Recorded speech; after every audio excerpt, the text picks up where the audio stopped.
Good morning, ladies and gentlemen. You are most welcome to the 2021 Annual Open Forum for the Cedar Pension Scheme. This Cedar Pension Scheme Open Forum is brought to you by Access Pension Trust. Access Pension Trust is your reliable partner in pensions.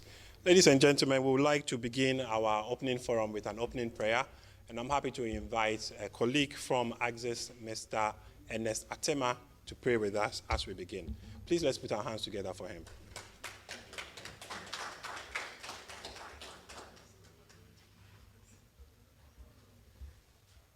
Shall we pray? Our Father in heaven, we are most grateful for today. We thank you for the gift of life. We pray, committing our gathering into your hands. Father, we ask for your help throughout this session. We pray that you will see us through. Let everything go on well. And at the end of the day, may we have a clear understanding of the operations of this fund. We thank you in Jesus' mighty name. Amen. Thank you very much, Ernest. Shall we please put our hands together for him one more time? Ladies and gentlemen, for those of you joining us for the first time, we would like to say welcome. We welcome you warmly. For those of you who have been with us since our last two open forum, we are happy that you joined us again this time around. We expect and hope that this will be as interactive and exciting as the previous years has been. We would like to begin our open forum with a welcome address and an opening remark from the Chief Executive Officer of Access Pension Trust. Please help me welcome Mr. Efriye Owari.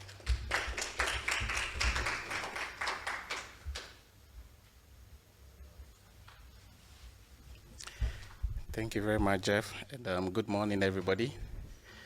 I'm very delighted this morning to welcome you to our third open forum. For those of you who have been part of our previous events, you would have been accustomed to the fact that this is an event that has been established to foster transparency, openness, and trust in the management of your pension funds. The events of the last 3 years following the financial sector cleanup teaches us a very good lesson, the fact that when it comes to your investments, you cannot be passive. And so you need to be close, you need to monitor, you need to know what exactly is happening to the management of your funds. And it's the reason we have established this forum. So please feel free, ask questions, probe as much as you can, because we are all here to ensure that your mind is clear. So before I take my seat, I would like to introduce the Board of Trustees, the reputable individuals who have taken the responsibility to manage your schemes. To my immediate right is Mr. Daniel Akwesi-Sapon.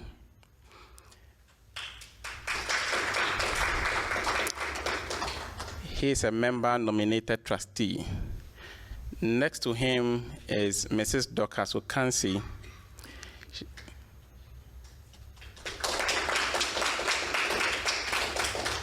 Dorcas is also a member-nominated trustee.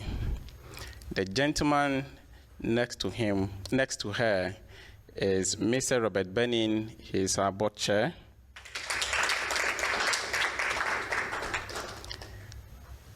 I'll jump the lady after Robert. So Matthew Money is the CFO of Access. He also doubles as a trustee. Matthew, can you show by hand? And next to Matthew is the scheme's auditor from John K. We were expecting the independent trustee to join, but he couldn't join because there's an emergency. Me, myself, Efriye Owari, I'm also the chief executive and a trustee of the scheme. So, as I mentioned, we are here to provide you all the answers. Do feel free to ask all the questions. Thank you very much.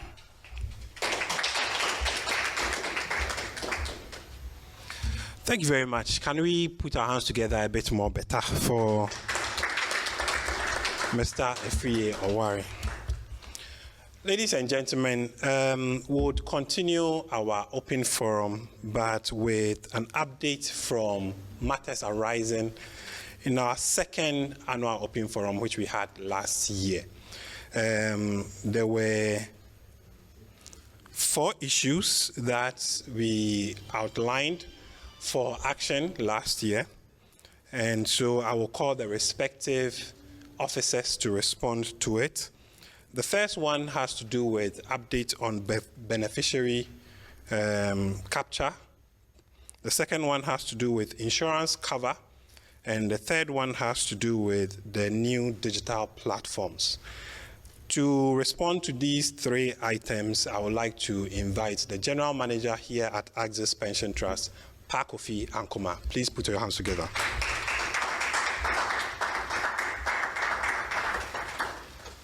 Good morning, everybody. And thank you very much, Jeff. So last year, I think, so we had a number of, we had a survey and a number of issues came up. Out of those issues, we are happy to say we've implemented the feedback that we got. The first of it had to do with the beneficiaries, as rightly mentioned by Jeff. So on the beneficiaries, we are happy to say we've updated the beneficiaries for our clients on our core administration system.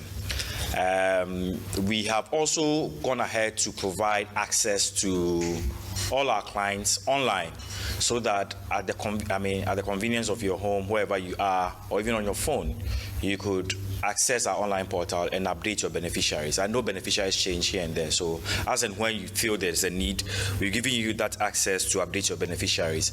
And we encourage yourself and your employees to, as much as possible, go on there and update your beneficiaries if you believe there's a need to update. But for those that have provided the initial beneficiaries, we have updated.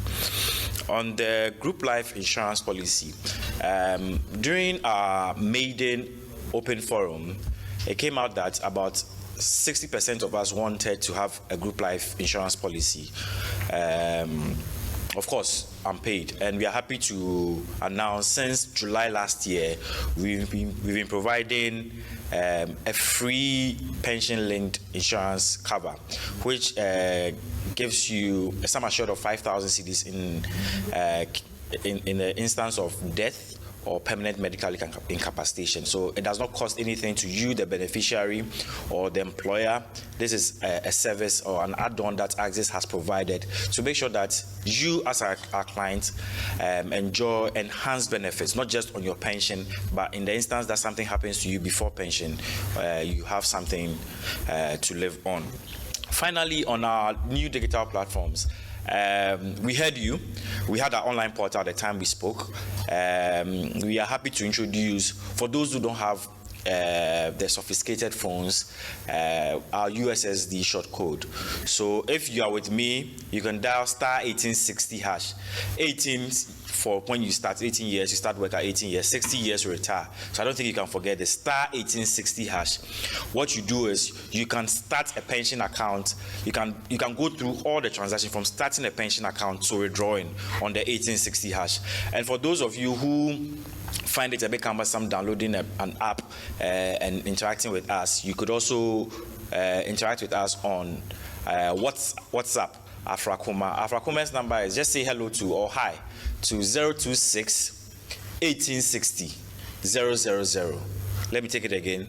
026 1860 000. Just send hi, and our WhatsApp chatbot will be very happy to assist you in everything that you need. We have coupled it up with a number of innovations. I don't want to take the wind out of the sail, but these are the key for now, and I'm sure as we go on, we'll touch base on the other ones. Thank you very much.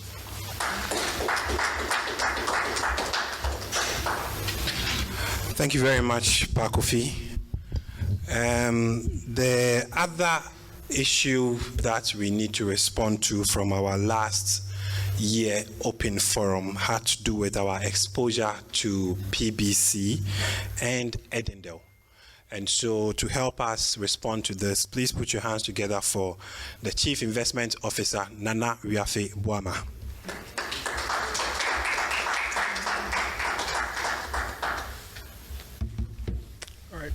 Good morning to all of you.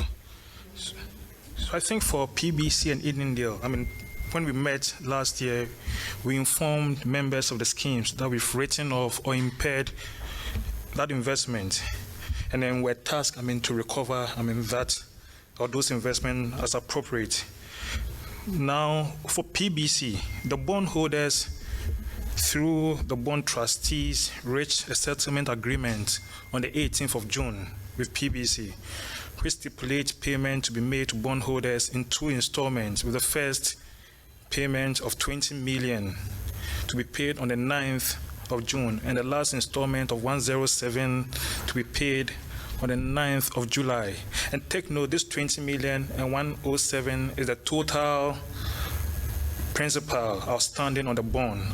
Of course, accesses or the scheme's share is 714 for the Cedar Pension Scheme and 3.8 million for the Cedar Providence Scheme. I'm very happy to say that the scheme received the first installment as promised by PBC on the 9th of June. And we are very, very hopeful that the second and last installment will be received on the 9th of July, that is Friday, as promised by PBC. So that's about PBC.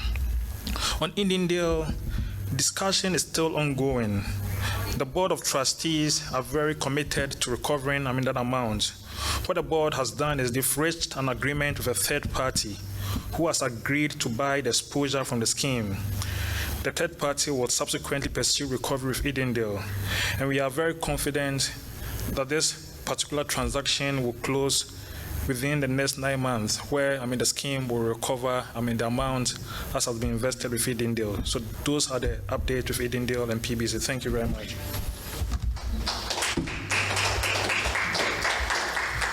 Thank you very much. Nana Yafi is the Chief Investment Officer here at Access Pension Trust. Ladies and gentlemen, we would like to receive a presentation from the trustees of the Cedar Pension Scheme. And to help us do this presentation or report will be the chairman, as introduced to you earlier, of the Board of Trustees for the Cedar Pension Scheme. Please let's put our hands together as we make welcome Mr. Robert Benin.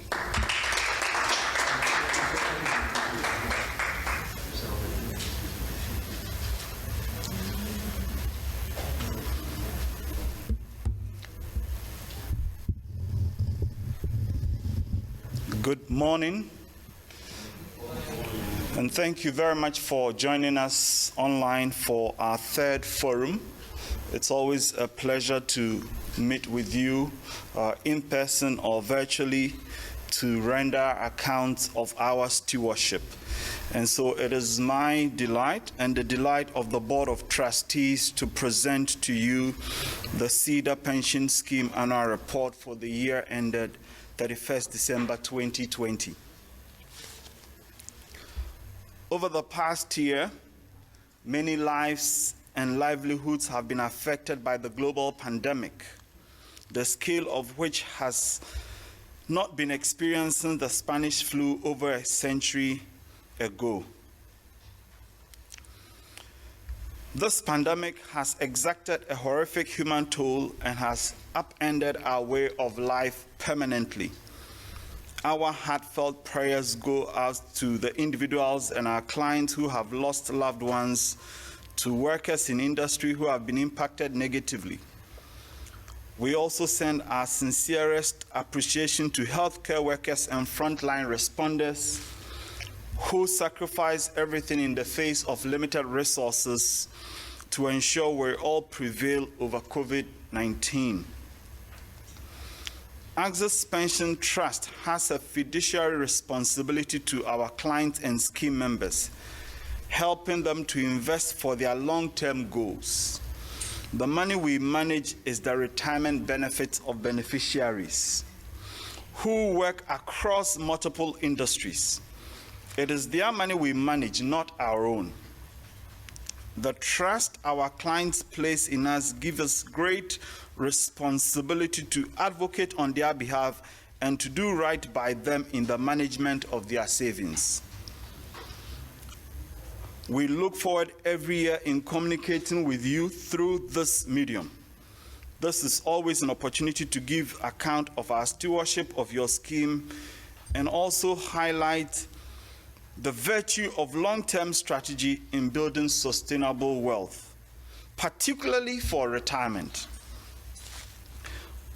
Most investors felt that the beginning of 2020 was a time of clarity. The economy was projected to grow at 6%, faster than 2019's growth rate.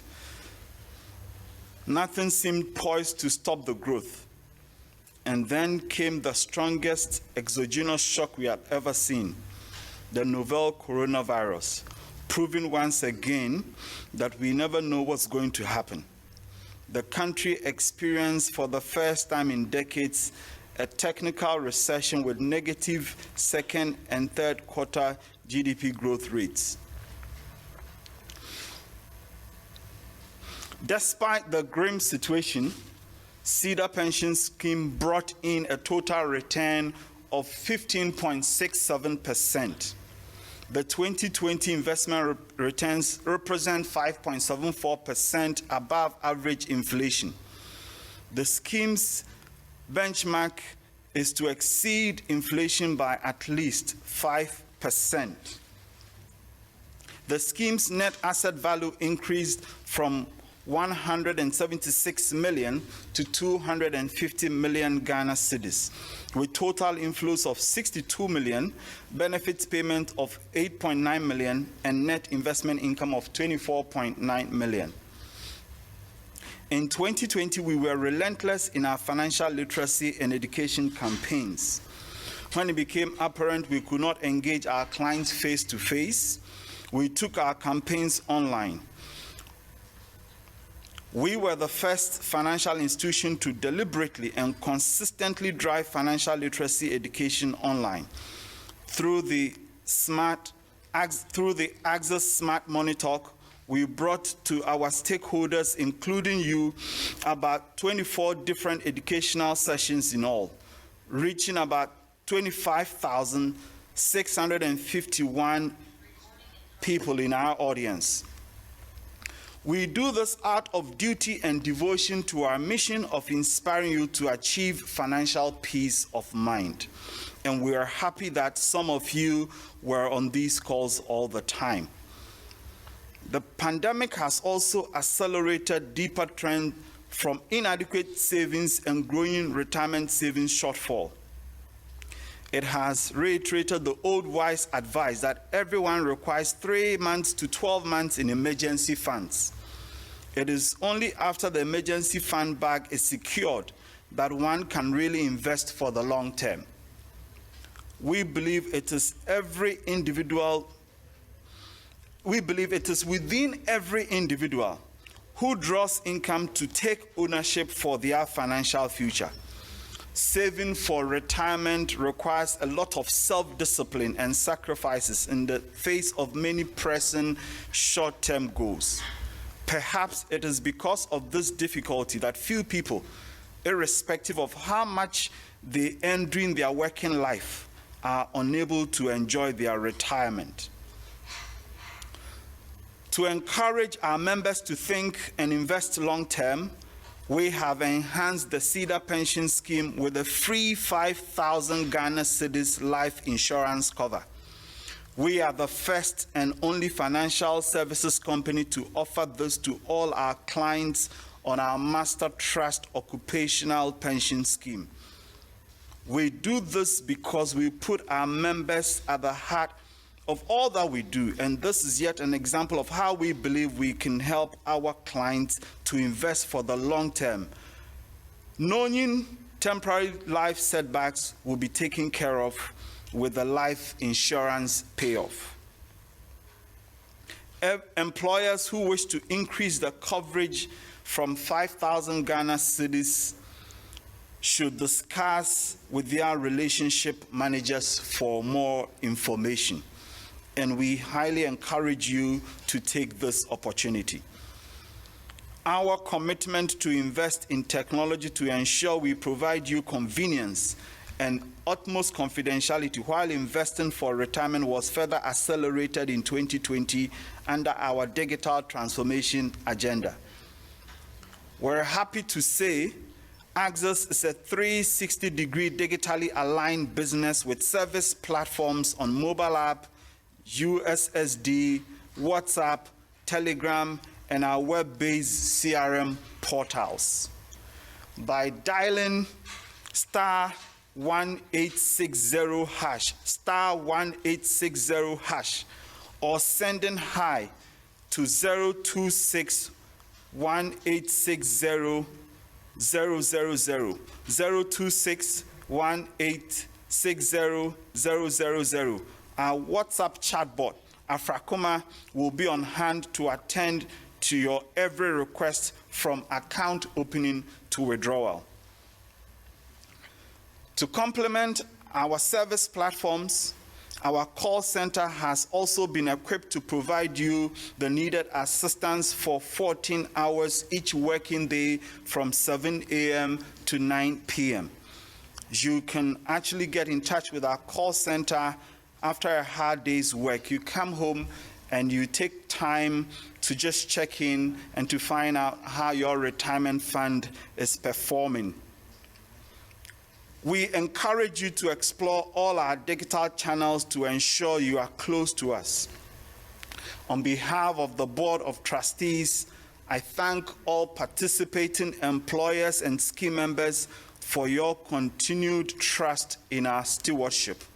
I wish you well, and let's stay safe until we've been able to overcome COVID-19 completely. Thank you, and have a pleasant day.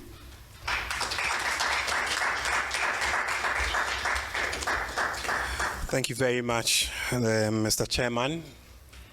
We would like to begin the respective presentations for the day. And before we begin, we would like to encourage all participants to actively contribute into this open forum. The main purpose of this is to report to you and also to take feedback from you. And so on these occasions, we respectfully ask that you type in any question or comments that you may have in the Q&A chat box so that we can respond to it. We'll be responding to the questions in two folds. Our colleagues online would respond to some of the questions, and the questions that are directed to presenters and presentations that will be made would also be responded to by the respective presenters. Ladies and gentlemen, to do a presentation on the scheme's investment strategy, performance, and outlook, I would like to again invite the Chief Investment Officer at Axis Pension Trust, Mr. Nana Riafi-Buame. Please put your hands together for him.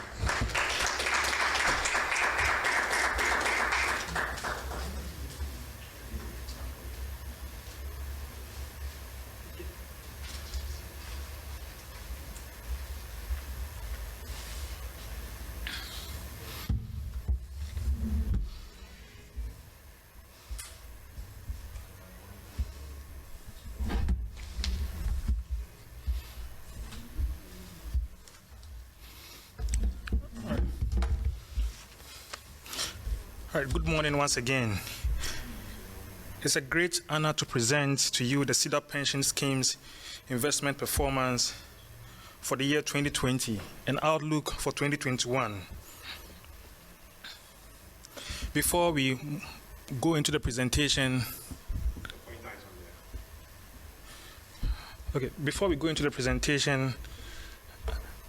we'll go through the market and economic overview to lay a very solid foundation for the performance presentation.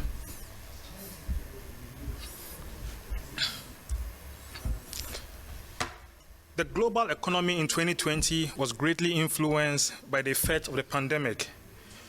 The disruption in the global supply chain, combined with global lockdown measures introduced to curtail the spread of the virus, slowed down the wheels of economic activity. Consequently, global growth, according to the World Bank, contracted by 4.3% in 2020. The Ghanaian economy wasn't spared from the effect of the pandemic, the country entered into a technical recession for the first time in 37 years, after contracting 3.2% and 1.1% in Q2 and Q3 respectively. Despite the heightened economic activities in Q4 due to the general election and the festive season, growth at the end of 2020 was at 0.4, which represents a 3-decade low for the country. On the interest rate front, Treasury bill or Treasury rate fell, supported by Bank of Ghana's monetary policy easing and increased secondary market activities in the bond market. So in 2020, we saw trading increase by 2.5-fold compared to 2019 trading figures. The 91-day Treasury bills declined by 0.61%, whilst the 182-day Treasury bill declined by 1.02%. The medium-term 2 years and 3-year notes declined by 2.45% and 0.45% respectively to close the year at 18.5 and 19.25. The 5-year bond, on the other hand, increased marginally by 0.35% to close the year at 19.85. On the whole, we saw very strong performance across the government yield sector, with the S&P Ghana Sovereign Bond Index recording an end-of-year return of 25.8%. Now onto the equities market. Our market is unfortunately dominated by foreign investors, and therefore, as the proverbial saying goes, if they sneeze, the market catches cold. The associated effect of the pandemic on business and economic environment therefore weakened offshore demand for equity, leading to a third consecutive year loss of 13.98 recorded in 2020.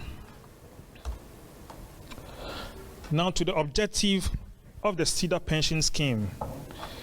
The investment objective is to provide stable investment returns that are commensurate with the investment risk and achieve positive real return across all retirement plans in the long term. In layman's language, we simply want to give you at least 5% more than inflation and or do better than the 1-year Treasury bill rate on a 5-year average period basis.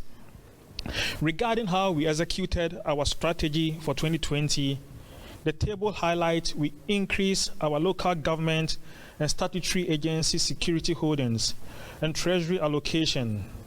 And obviously the reason was to play it safe in the midst of the COVID pandemic, whilst we cut back our bank fixed deposit holding exposure in 2020. We strategically increased our exposures in equities during the course of the year to lower the average purchase cost of key holding, as we believe the general fall in price in 2020 presented a great buying opportunity for our top equity picks. Now to the scheme's asset allocation.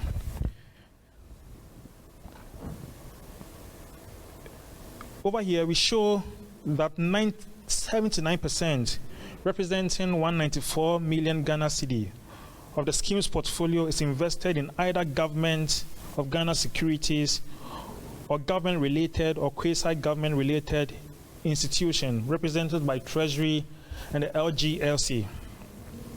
Next is our allocations in equity, which is about 18.6, representing 8% of total portfolio. Following equity, it's fixed deposit, corporate bond, mutual fund, and PE with allocations of 6%, 4%, 2%, 1% respectively, all rounded to the nearest whole number. Now the chart you see shows the evolution of the Cedar Pension Fund's AUM over time, closing the year at 3.34 million Ghana cedi in 2013, the fund has increased by 83 folds to 250 million as at the end of 2020. This is evidence of the Board of Trustees' stewardship of your investment. Now to the main part, the scheme's investment performance for 2020. The Cedar Pension Scheme's net return for 2020 was 15.67% at the global level, outperforming inflation by 5.74%. The long-term return is even more impressive, with a 5-year average compounded average growth rate of 19.98, exceeding both our inflation and 1-year Treasury benchmark by a mile. The return, however, is different from what is reflected in members' accounts. I'll explain, shortly. The fund applies a life cycle investment strategy where members are allocated to different investment packages based on their age. And clearly, we do this because we understand that investment risk, varies over time. So older folks within our scheme would have less appetite for risk compared to the younger colleagues. So for the Cedar Pension Scheme, we have 3 retirement plans. The more aggressive retirement plan called the growth, followed by the moderate and the preservation. So for our colleagues above the age of 50, they would see a return of 16.75 on their statement, whilst members below the ages of 40 would have gained 13.63 for the year 2020. Cumulatively, since inception, you'd realize on the average, the fund has grown by 329%, which means 100 cedis invested in 2013 would have grown to about 429 today. Now to the economic outlook for 2021 and portfolio strategy. Global economy is expected to rebound after abysmal performance in 2020 due to the COVID-19 pandemic. IMF is forecasting global growth rate of about 5.4%. In Ghana, Ministry of Finance is anticipating a growth rate of about 5% for 2021. IMF, however, has growth rate at around 4.5%, and the World Bank is projecting a growth rate of about 1.5%. The key impediment, to growth for 2021 is our dire fiscal situation with debt to GDP at around 76.1%.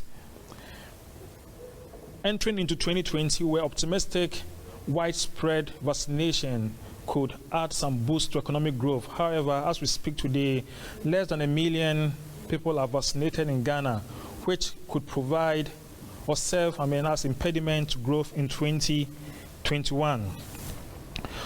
For our strategy, our goal always is to build a resilient portfolio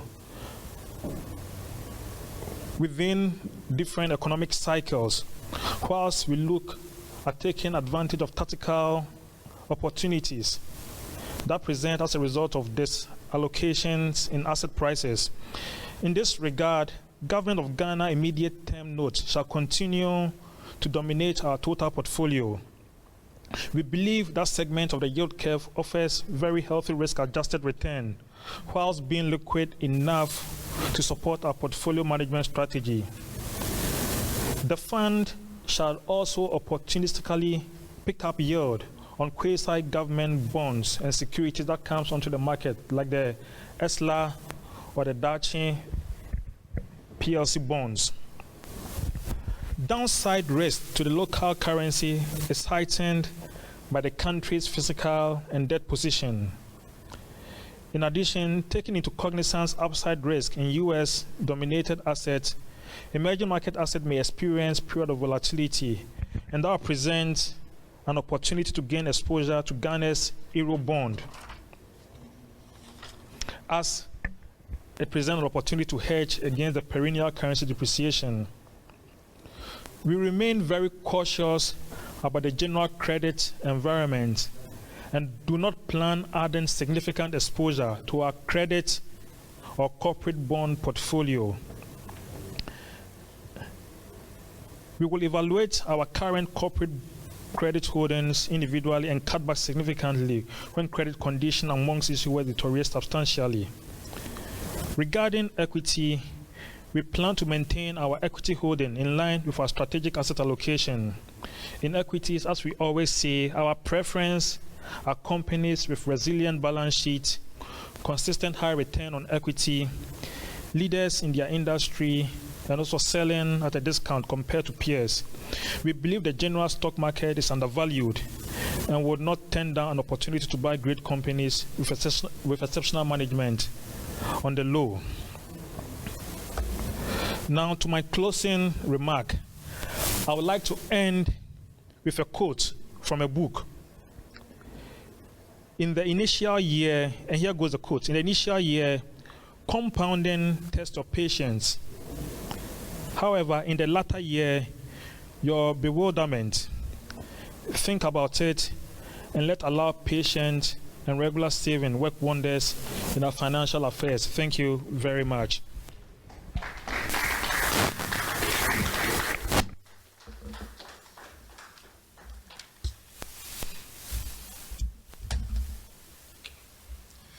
Thank you very much, Nana. Nana, again, is the Chief Investment Officer here at Access Pension Trust. Ladies and gentlemen, we would like to invite to join us, not a presentation, but remarks from the National Pension Regulatory Authority, who is our regulator. And so we are happy to have the Director for Research, Monitoring and Evaluation joining us online to also give us an address from our regulator, the NPRA. If my team is ready, we can kindly put up Mr. Amate Vondi to join us online. Of this function, and we really appreciate that. The CEO will have been happiest to be with us. But we are presently at a workshop in the Eastern Regional Capital. So unfortunately, he cannot join us. I have to be here to represent him and to say a few things in reference to what is going on. Let me say thank you to the chairman, the CEO, the high table, and all the cherished contributors and members of Access Pension Trust. We've had the best of relationships, and we pray that it continues in that vein. My hope is that next time the CEO himself will be available to join this interaction. First, I also want to congratulate Access for ensuring such transparency in your pensions administration. And being so innovative. I've always personally been impressed by your IT services, your digitalization efforts, amongst others. Your provision of insurance for your members, amongst others, is very impressive, and it's among the first in the industry. Indeed, it addresses a loophole that we find even in the regulation accompanying the National Pensions Act, and that is really impressive. The topic that you asked us to make some remarks on is about the health and prospects of Ghana's pension system. And rightly so, because pension is a long-term thing. Retirement is a long-term thing. It happens at a time when you are at the tail end of your active working life. You want to have that assurance that at the time when you retire, when you exit your active working life, there is something available to take care of you. In other words, it's a way of providing a relief in poverty so that you don't go to your good Lord prematurely. So I'll make some few remarks about it for us to along. I'm happy your chairman in his delivery talked about the issue of retirement and the extent to which Axis pension is available to help people to. I'll be making this remark that retirement will happen someday. If the good Lord doesn't call you prematurely, certainly a time will come when you have to retire. It's just a recognition of the fact that at some stage in life, your body and your mind cannot cope with the demands of full-time work. For many people, the worrying thing is that retirement only assumes importance when they are, pensions assumes importance when they are rather close to retirement. And so it comes to a lot of anxiety and so on. This can easily be addressed if we have that focus of a long-term planning so far as our retirement is concerned.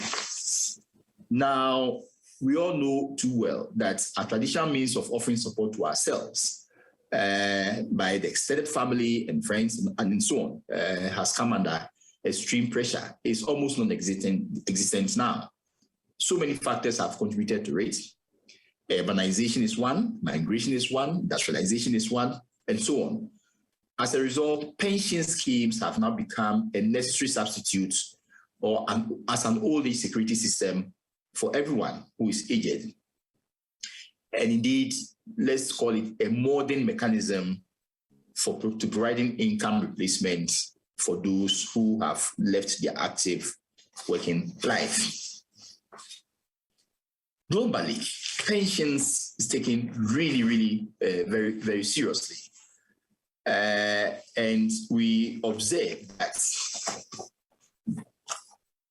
some of the statistics that come up shows the extent to which the world takes pension issues quite seriously.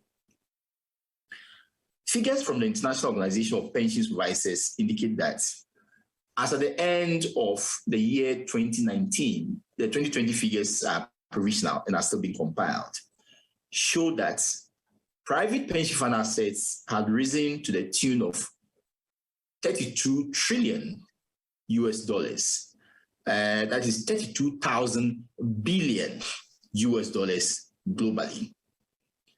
That shows the extent to which pension is of significance in the global space. Indeed, if you look at it, some of the more advanced countries have accumulated very huge pension assets. For instance, I could mention a few just for the purpose of my speech. If you look at Australia, for instance, their pension assets of 1.779 trillion US dollars, which forms about 132% of their GDP. That's the end of the year 2019.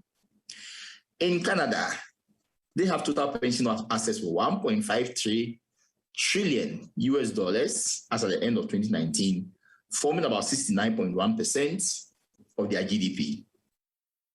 Netherlands has 1.746 trillion US dollars in private pension assets as at the end of 2019, forming 191.4% of their GDP. United Kingdom also has 3.58 trillion US dollars in terms of pension assets as at the end of 2019, forming 123.3% of their GDP. United States has 18.7 trillion US dollars in pension assets, forming 67.5% of GDP. Let's come closer to Africa. In Egypt, we have 4.5 billion US dollars in terms of pension assets, forming about 1.5% of GDP. Ghana, as at the end of 2019, had approximately 3.18 billion US dollars in pension assets. That's probably about 5% of our GDP. Kenya had 13.071 billion, forming 13.2% of their GDP. I've quoted all these figures to show the extent to which private pensions has taken center stage so far as the global investment environment is concerned. And I believe that the trend is going to continue. Let me make some few remarks about Ghana's pension system.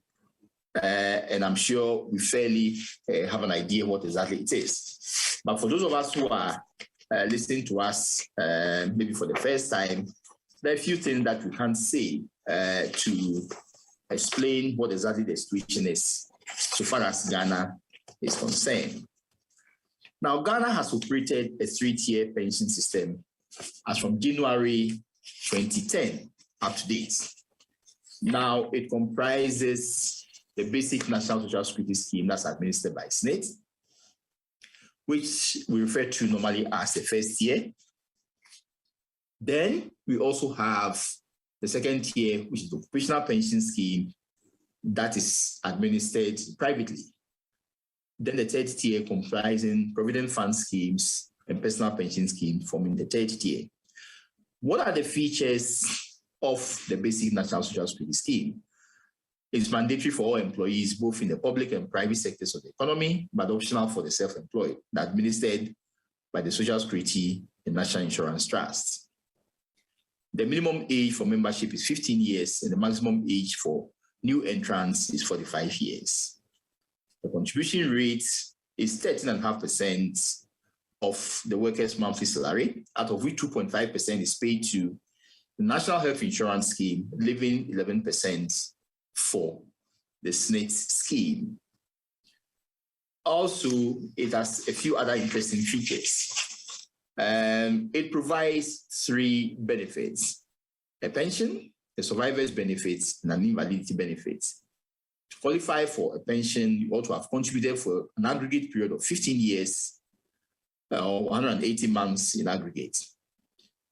Survivor's benefits is payable on death.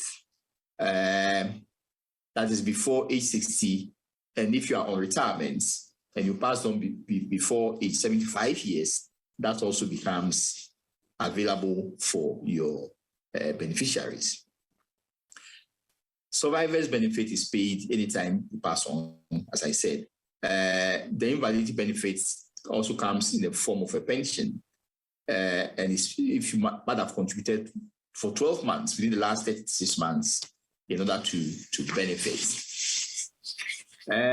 We also observe that no lump sum is payable under the SNIT scheme unless you do not qualify for pension.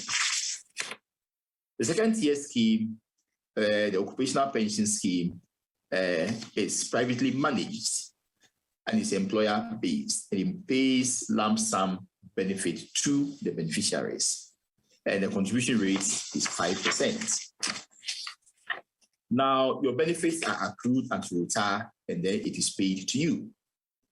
You are allowed to make a transfer of your accrued benefits from one employer to the next. In other words, it is portable. Now, if you became unemployed at age 50 on the grounds of disability or invalidity, it is paid to you. You can use the accrued lump sum as collateral to secure mortgage for primary residence. For those who are non-Ghanaian citizens, if you are emigrating from the country, you are allowed to have access to your benefits. The third tier, as I've talked about, is the Provident Fund Scheme and the Personal Pension Scheme. Let me say a few things about the Provident Fund schemes. Now, it is more of, the Provident Funds is more like an employer-based kind of scheme, and you allow tax incentives of about 6.5% of your salary to contribute to that scheme. The minimum age is 15 years to be a member, and even if you have retired and you are in your retirement leave, you are allowed to contribute to that scheme. The Personal Pension Scheme, as I've talked about earlier, is originally focused on individuals in the informal sector who are not covered by any pension scheme under the mandatory 3-tier scheme. But if you're also an individual, you are also allowed, even in the formal sector, allowed to contribute to that scheme. And as much as possible, it is supposed to give you that flexibility of taking your pension's future into your own hands. More or less, is giving the individual an increasing responsibility to take their retirement into their own hands. For those in the informal sector, they have up to 35% of their declared salary for tax exempt purposes to contribute to that scheme. Really pretty generous. The regulator, as we all know, has certain functions. The most important amongst it is the fact that we are supposed to ensure compliance with the National Pensions Act. That is our foremost responsibility. It includes establishing standards and rules for management of the pension funds, sensitization of the public, amongst others, so that they will understand the details of the pension scheme, and also, of course, receive complaints for contributors to the scheme if they have any issues to do with the management of the scheme or any other things that concerns them. In sum, we are supposed to promote and encourage the development of the pension scheme in Ghana. Now, what has been the performance of the schemes so far over these 10 years? We have seen tremendous growth, particularly in the private schemes that are managed. And of course, with that, we can cite as these pensions as one of the stars. They've done so well, have done things so right. Likewise, other private schemes have also given some very good performance.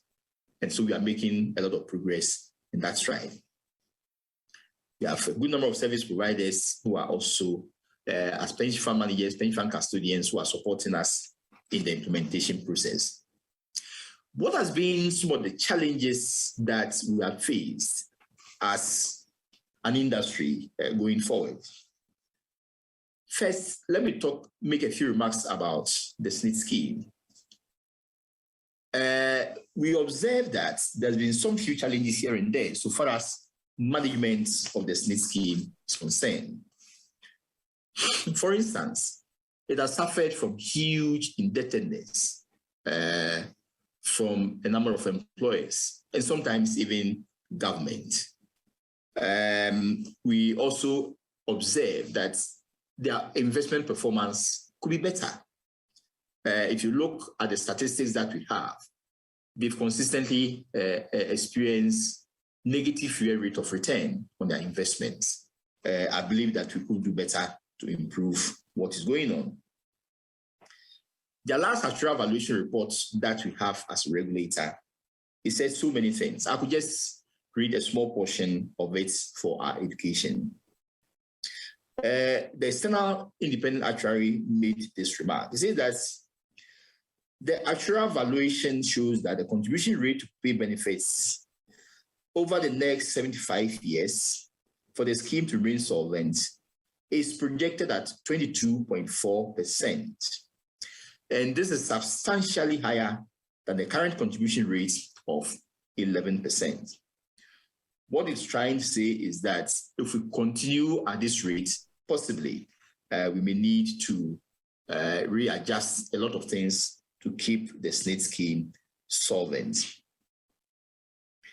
Then it also talks again about the indebtedness issue that I've talked about a short while ago.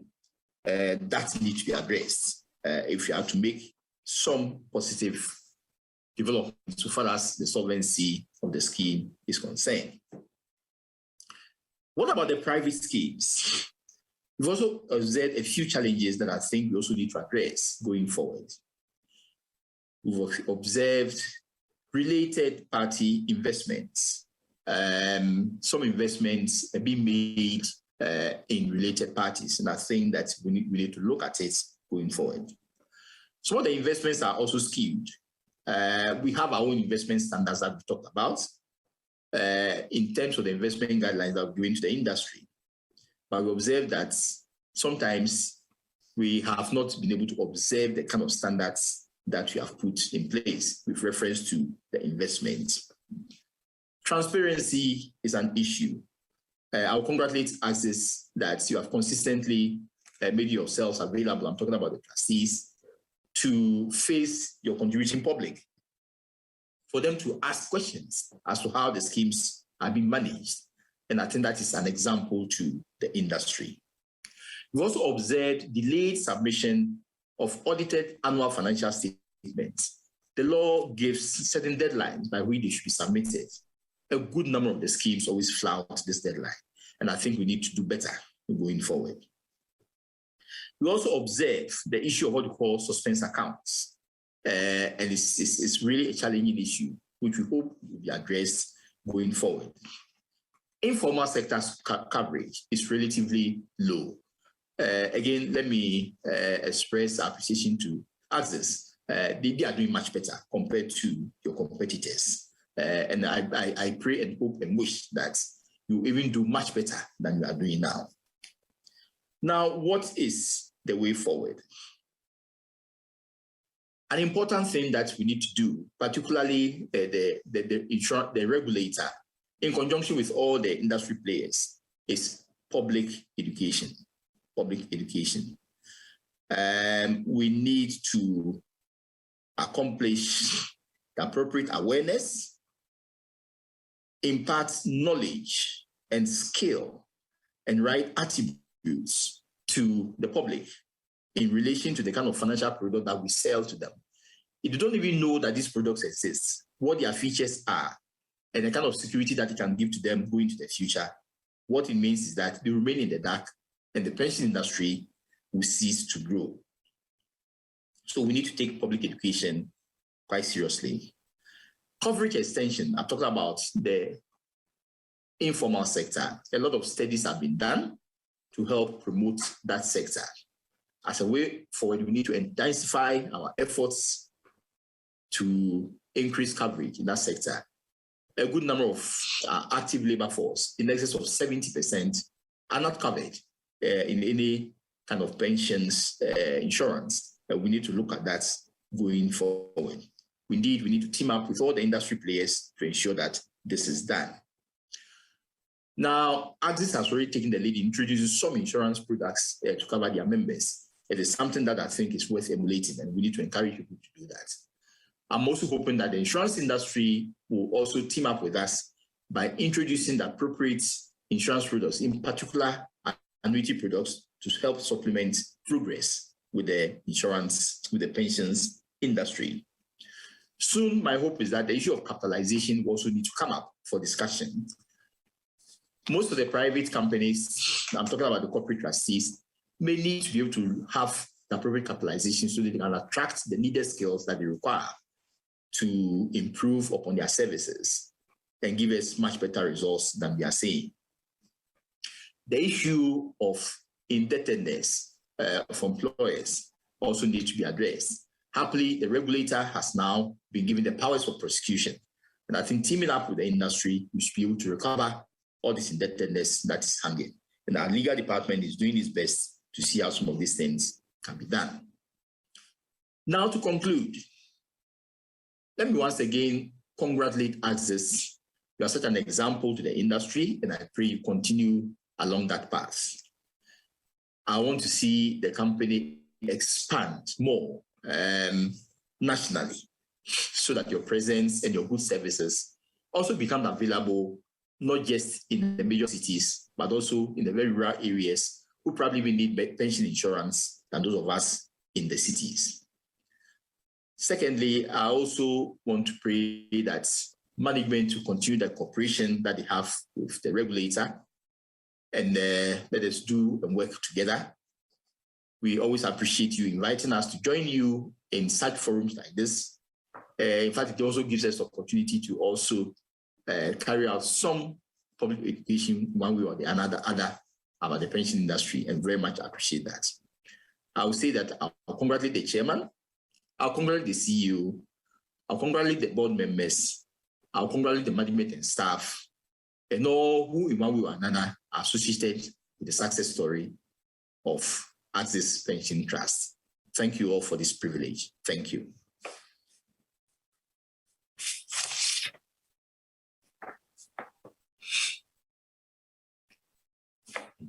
Chamedeshi.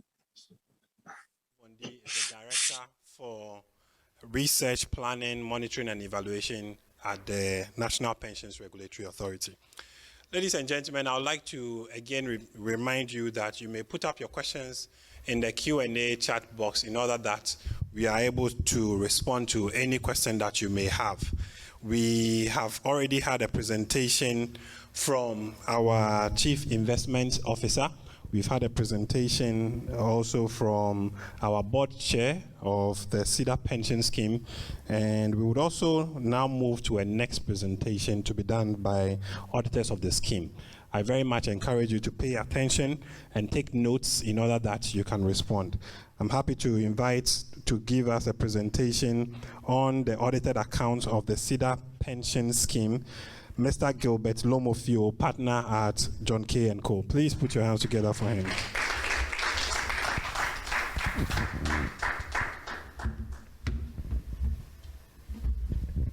Thank you very much. I now proceed to read to you the independent auditor's report to the members of Cedar Pension Scheme. And I begin with the opinion. We have audited the accompanying financial statement of Cedar Pension Scheme, which comprise a statement of net assets available for benefit at 31st December 2020, statement of changes in net assets available for benefit, statement of cash flows for the year ended, and note to the financial statement, which include a summary of significant accounting policies and other explanatory note as set out on pages 24 to 34. In our opinion, the financial statement gives a true and fair view of the financial position of the scheme at 31st December 2020 and its financial performance and cash flows for the year then ended in accordance with International Financial Reporting Standards and in the manner required by the National Pensions Act 2008, Act 766, and the Occupational and Personal Pension General Regulations 2011, LI 1990. Basis for opinion. We conducted our audit in accordance with international standards on auditing. Our responsibilities under those standards are further described in the auditor's responsibilities for the audit of the financial statement section of our report. We are independent of the fund in accordance with international ethics standards for professional accountants, including International Independence Standards, issued by the International Ethics Standards Board for Accountants, and we have fulfilled our other ethical responsibilities in accordance with the code. We believe that the audit evidence we have obtained is sufficient and appropriate to provide a basis for our opinion. Now, Mr. Chairman, if you permit me, I'd like to skip reading the responsibilities of the trustees for the financial statement, as well as those of the auditors, and go on to read the key audit matter. Thank you very much. Good. So the key audit matter. In accordance with ISA, this part of our report is intended to describe the matters communicated with those charged with governance that we have determined in our professional judgment were most significant in the audit of the financial statement. The first matter is income recognition. The scheme generates income largely from the investment of the asset of the scheme, made up of members' contributions, as well as the undistributed portion of the asset of the scheme brought forward from the previous accounting period. Some of these investments straddle the end of the accounting year under review, and hence a key consideration for the appropriate recognition of the income of the scheme is the cut-off date. The income of the scheme for the year should be recognized only if they accrue or are derived during the year up to and including the year-end date, being 31st December 2020. Income that accrued beyond this date should be recognized in the following accounting year. To ensure that in recognizing income, the cut-off date have been taken into consideration, the audit team performed the following procedures. 1. We reviewed the design and implementation of the scheme's income recognition procedure to determine the accuracy of controls over the scheme's investment valuation procedures and income recognition at the year end. We obtained evidence of the existence and accuracy of interest income thereon of a sample of significant investment whose maturity date are after the year end by reviewing their particulars and recomputing the expected year-end interest income. And finally, we evaluated the adequacy of the accounting policies and disclosures on income recognized in the scheme statement of changes in net assets available for benefit. The second issue is the impact of COVID-19. The COVID-19 global pandemic had an impact on almost all sectors of the economy within which the scheme operates during the year under review. For the purposes of ensuring that amounts and disclosures made in the financial statement show a true and fair view, having had regard to the effect of the pandemic, management was expected to reassess the assumptions and judgment underlying estimates made and their related disclosures, and to recognize an expected credit loss or an impairment of assets where, as a result of the pandemic, such a loss or impairment must be recognized in accordance with international financial reporting standards. The audit team performed the following procedures to ensure that the effect of the pandemic have been taken into consideration in preparing the financial statement. 1, we assess the level of compliance with the policies and directives from Government of Ghana and the National Pension Regulatory Authority on the pandemic, which are applicable to the operations of the scheme. We reviewed the credit risk assessment of the scheme's assets as a result of COVID-19 and reviewed the adequacy of procedures performed to determine the impairment provisions made. And then we re-performed the procedures to determine the accuracy of the level of expected credit loss and impairment recognized in the financial statement. Then I'll go on to the report on other legal and regulatory requirements. Compliance with the requirement of Section 137 of the Companies Act 2020, Act 992 of Ghana. We have obtained all the information and explanation which, to the best of our knowledge and belief, were necessary for the purpose of our audit. In our opinion, proper books of accounts have been kept by the fund so far as appears from my examination of those books.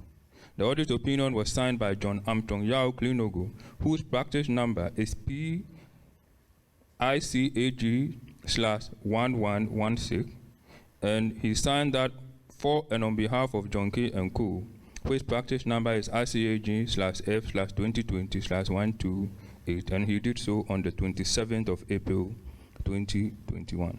Thank you very much for your attention.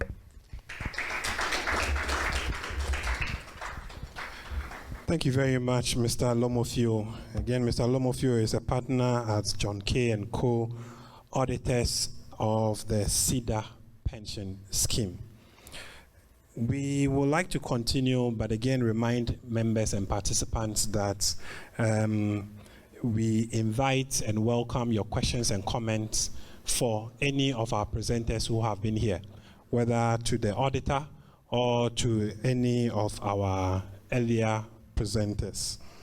The link to our 2020 annual report, for which Mr. Lomofio presented on, would be shared in the chat area so that members can have access to it. You can also go directly on the Access Pension online website and be able to have access to the full 2020 annual reports. Ladies and gentlemen, we'd like to continue with the presentations, and the next presentation will be on the scheme governance. I'm happy to invite the Chief Legal Officer here at Access Pension Trust in the person of Mrs. Louisa Siao. Please let's put our hands together for her.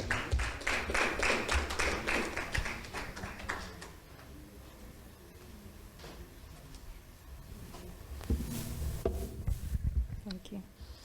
Good morning, Board of Trustees, and to our scheme members. So, as has been the practice of Access Pension Trust, over the last 3 years, we have been organizing this open forum. Oh, sorry.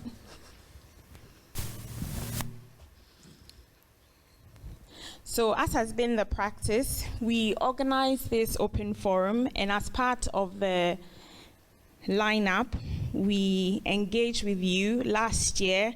Our CEO presented on the various customer enhancement policies or improvements to ensure that you are able to reach us easier, and as part of that, we also introduced free insurance cover.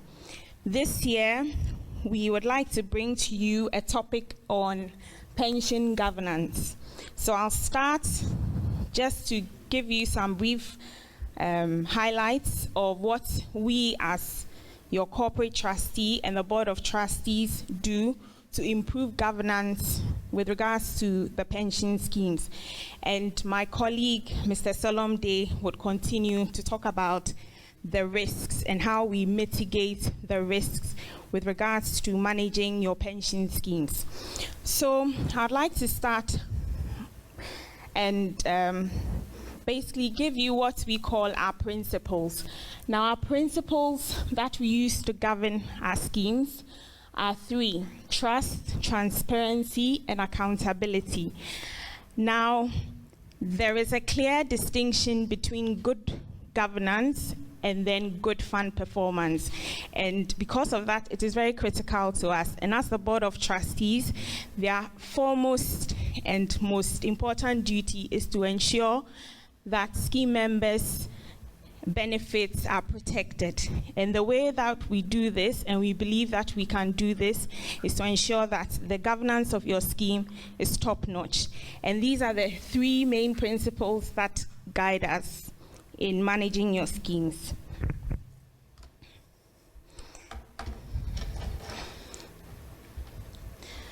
So we start with our Board of Trustees. Now, in order for them to do this job, I'm sure you all appreciate that they need to be very qualified, have the necessary expertise, and also not just that. We find that, I'm sure you've heard of the Enron scandal, where even people with the highest expertise ended up engaging in fraudulent practices. So apart from the expertise, these are trustees with very high moral repute, very high integrity, and we adopt the fit and proper standard in choosing our Board of Trustees. Now, with their background, they basically set up policies to ensure that the governance of your scheme is done properly and in accordance with world standard. One of such policies, and these are added measures that they believe is necessary and relevant to improve the governance of your scheme. One of which we've introduced is the disclosure of interest policy. Now, with this policy, any trustees on our board who have an interest in any decision-making process are bound by duty to disclose that. And depending on the gravity of the conflict, they sometimes are excused or recused from taking part in such decision-making processes. They also set up ad hoc committees, and I'm sure as you are aware, there are certain matters that require more in-depth analysis, and when we get to those times, the Board of Trustees set up ad hoc committees, and these committees basically delve further into the matter to make sure that the decisions that are coming out of these discussions are always to the benefit of the members of the schemes. Now, we have, as per law, we have member-nominated trustees, and I'm sure the lawmakers recognize that the essence of having member-nominated trustees on the board is to improve accountability, which is one of our principles. And as a Board of Trustees, we have satisfied the NPRA's requirements. However, we've also agreed that we would initiate processes to increase the number of member-nominated trustees to basically allow the voices of scheme members to be heard more at the trustee level. And this also goes with transparency, so that you are well represented on our Board of Trustees and you know exactly what is going on.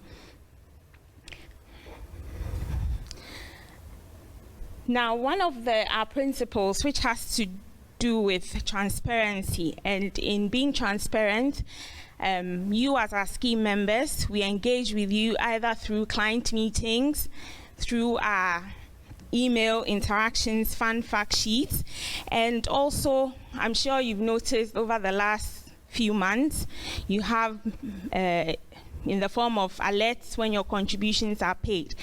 These are all measures that we as corporate trustee and our Board of Trustees have taken to improve disclosure, to improve our reporting, and to make sure that at every point in time you are kept up to date and abreast. Now, in disclosures and reporting, sometimes there may be some issues that, if I should say, may be a bit dicey, but we still make sure that we always update you. I remember at our last open forum, our Chief Investment Officer, Nana Riafi, told you about Edendale and PBC, and at any point in time we want you to be well informed so that the culture of trust that we've built over the years is improved and enforced. In improving transparency as well, is not just to our scheme members, we have that same relationship with our regulator. And I'm sure, as you heard from Mr. Amate Vondi, he basically acknowledged us and commended us for being very transparent. We sit with them, we submit all our reports on time. If there's an issue, we go to them as a regulator and we update them. So it's not just with regards to our scheme members, we do that where our regulator is concerned as well. Now, this open forum, as we've come to accept, is the norm. It's actually one of the first in the industry. We don't know of any corporate trustee that organizes these open forums, and it is part of our measures to improve the governance of our schemes, where you can ask us any question and engage with us. We are open.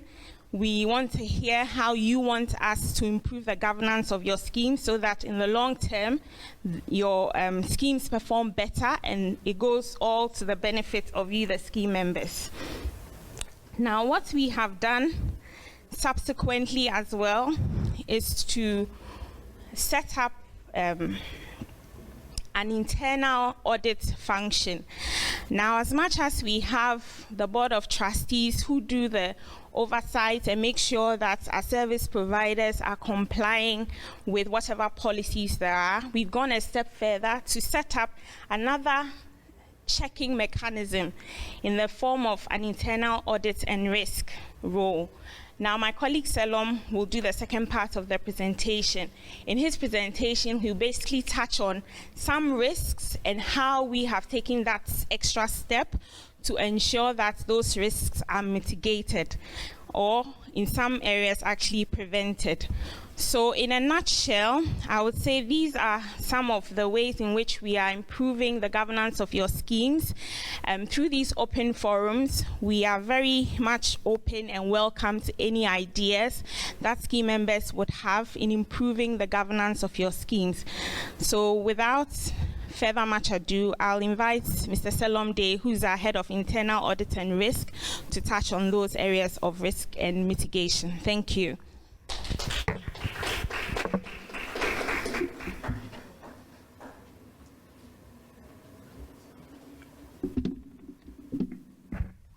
Thank you very much, Louisa, our Chief Legal Officer. Good morning to you all, Mr. Chairman, Board of Trustees, CEO, and all members present.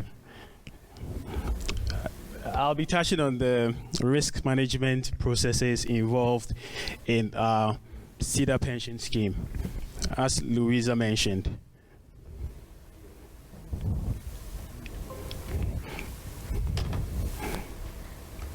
Now, the first process involved in our risk management procedure is to identify the various stakeholders involved in the Cedar Pension Scheme. And basically, our most important stakeholders are the members.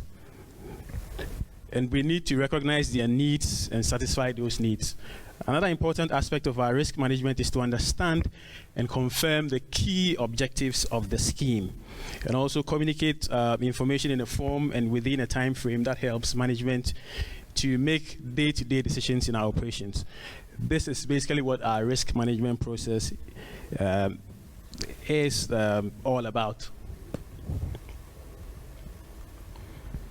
So these are the key risk areas we look at.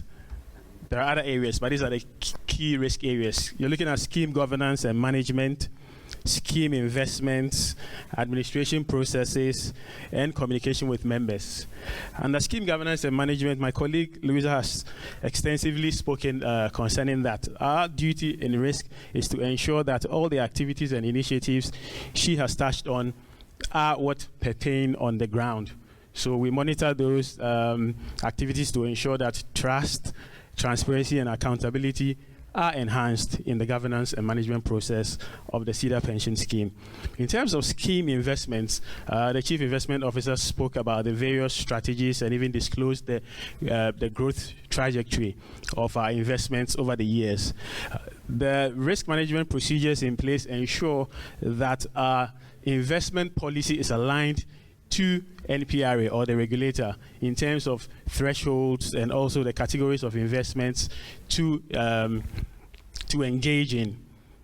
As far as administration processes are concerned, this is the back office, and it's very important. There are various risks surrounding the administration process in terms of contributions, how are contributions recorded and processed, how are redemptions processed, and the various activities within the administration process, recording, processing, and reporting. All these activities come with various risks, and it is our duty under risk management to ensure that those risks are mitigated. Also, in terms of communication with members, there are various regulatory reports that must be filed in a timeous manner, and also communication with members to ensure that customer engagement is key and customer experience is enhanced. All these things come with various risks, and our duty is to ensure that those risks are managed and mitigated.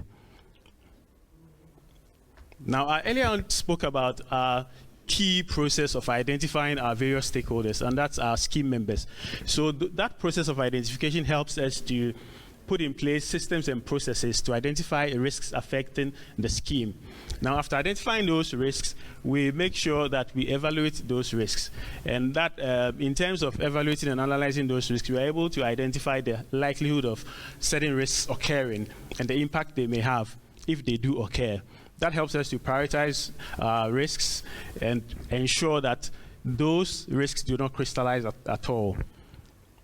Also, risks are documented and recorded in a risk register, and that's reviewed on a quarterly basis or on a bi-monthly basis to ensure that we are up to the task of managing those risks. Obviously, there are adequate controls in place to mitigate the risks that have been identified and recorded in our risk register.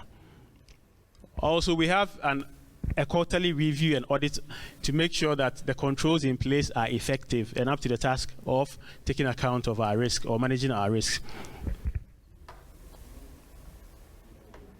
Now, born out of the quarterly risk or audit is the annual audit plan in place. And the annual audit plan basically helps to ensure that the scheme is properly managed and governed in a transparent manner through regulatory compliance, frequent member engagement, independence, and accountability of service providers, as well as policy formulation. So that's the governance process. And our annual audit plan seeks to ensure that the governance process or the risks surrounding the governance process are adequately managed and mitigated. Also, we ensure that the investment policy for investing scheme assets complies with regulatory guidelines at all times. Also, the annual audit plan ensures that internal policies for the administration of the scheme, including redemption and contribution processing, are complied with at all times to eradicate the risks inherent in these processes. So we have an annual audit plan in place.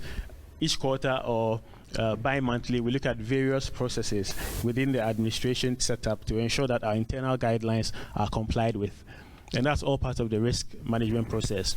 Also, we ensure there is adequate communication with members to enhance customer experience and also provide reports to the regulator in terms of filing of certain regulatory reports to ensure that we are in line with regulatory guidelines. Apart from an annual audit plan in place, we also have quarterly risk assessments in place. And these risk assessments sometimes even happen on a monthly basis, not just on a quarterly basis. And it helps to continually review exposure to new and emerging risks, such as pension scams and cyber security threats. We are all aware of COVID-19 and the disruption COVID-19 has caused to the way we work, the traditional way we work. Now, a lot of organizations have migrated to remote working, and this brings new and emerging risks, especially in the cyber space. I'm happy to inform you that Axis is up to the task. Our IT general controls are very much on point in fortifying and mitigating the IT risks that accompany remote working and all the IT engagements that we are putting out. Also, the quarterly risk assessments help to prepare the grounds for an annual detailed analysis of the risk management framework to ensure that it's fit for purpose and meets the objective of the scheme. On an annual basis, we need to look at the whole risk management framework to ensure that it is fit for purpose, because new and emerging risks keep occurring, and we have to be up to date and ensure that the scheme is well protected. So in summary, that's a snapshot of our risk management processes for the Cedar Pension Scheme. Thank you very much.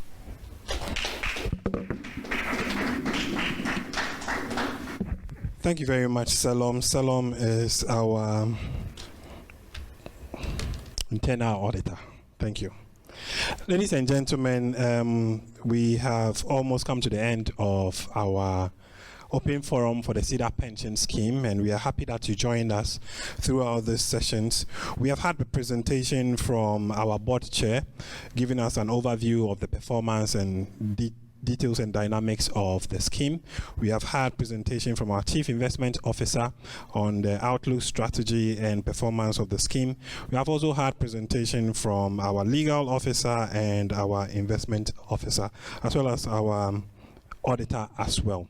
We would like to encourage members to, as we have announced earlier, go on our online platform to download our 2020 annual report and study it, and maybe raise any question or queries that you may have in the annual report. We also want to encourage you to visit our online portal to update your beneficiaries in order that we're able to capture details of your beneficiaries into our system. Our various platforms online allows you to access your statement and account. You can use our USSD star 1860 hash. You can use Afrakoma, which is our WhatsApp assistant. You can also use our call center by calling in for assistance. We are happy to also indicate and mention to our employer representatives that going forward, we would encourage you to upload your contribution schedules ahead of your payment. In fact, it is important that if you do not upload your contribution schedules, you are not allowed to make payments, since you would need a voucher number during your payments. We also want to announce to employer representatives that we request and require Ghana ID numbers in addition to the SNIT numbers that you provide to us on our system. And so going forward, kindly ensure that you upload your schedules before you make your payment. You add Ghana ID numbers of your staff before you also submit these details. Members of the scheme, kindly go online and upload and update your beneficiary details. Ladies and gentlemen, we have come to the end of our open forum for the Cedar Pension Scheme. We would like to, as we began with a prayer, end with a prayer too. And so I would invite again our colleague, Mr. Ernest Atema, to close us with a prayer. A round of applause for him, please.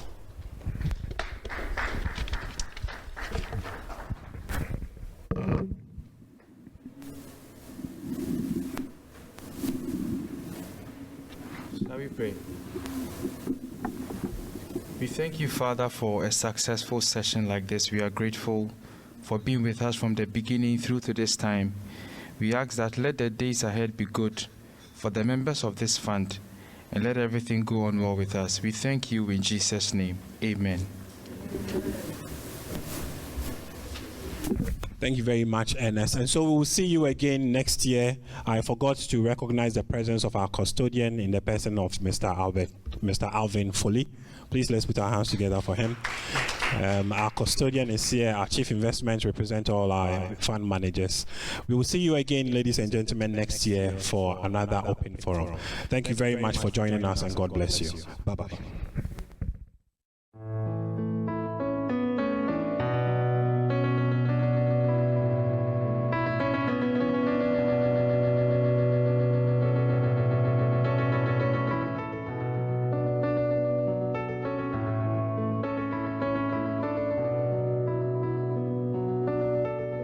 Hello. Sorry, for those of us in here, we will come back at 2 o'clock for the second and afternoon session for Cedar Providence Fund. At 12 o'clock, we will go for lunch, and so we can spend the next about 20 minutes getting ready for lunch at 12, and we'll get back at 2. Thank you very much.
Auntie Mary, give me fufu 10 cedis, willy 6 cedis, goat's meat, apapo 12 cedis, and chicken thighs, fat one 8 cedis. Okay, right away. Sauce kaneke, payday is good. Add beer 1 wine. In the hustle and bustle of life, retirement considerations next year are often relegated to the bottom of our collective financial agenda until retirement hits you unprepared. Living on a meager retirement income can be traumatic and stressful, as you can no longer afford to live life the way you want. Can I have fufu 50 pesos, goat's meat 1 cedi, and chicken thighs small 50 pesos? Hey, please, we don't sell adule and achomo here. Go to the next store. Adu yawa. To enjoy a comfortable retirement, you need to plan. Retirement planning is the process of determining your retirement income goals, making decisions, and taking actions to enable you achieve those goals. In simple terms, it's the process of creating an image of a desired future and establishing the path to get there. This process includes identifying the sources of your retirement income, estimating your retirement expenses, implementing a retirement savings plan, and other essential steps. It's best to start planning your retirement as soon as you start earning an income, so as to take advantage of compound interest. The next best time is now. Remember, failure to plan for retirement makes life in old age very unpredictable.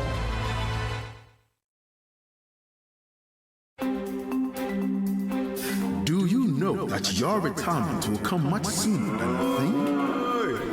Do you know only 5% of retirees live comfortably while the majority live in poverty? These people are chilling, pal. Are you sure it is not Sakawa? No. I hear they took Access Pension Trust serious. Retirement is a crucial stage in life that should not be taken for granted. Upon retirement, you actively stop working for salary and survive on your savings. What? School fees. Oh, go and ask your mother. The absence of a monthly salary during retirement reinforces the need for retirement planning. I started planning for retirement at age 20. Look at me now. So how are you planning for retirement? The Access Pension team helped me to set my retirement goals, take my financial inventory, assess my retirement prospects, evaluate my financial situation, set my pension plan in motion, and review and monitor my retirement planning progress. Oh. Daddy, I want to eat pizza. You will eat a whole fruit. Go and ask your mother. Visit accesspension.com or call them on 0302 543 287 or 054 432 1966. Access Pension Trust, your reliable partner in pensions.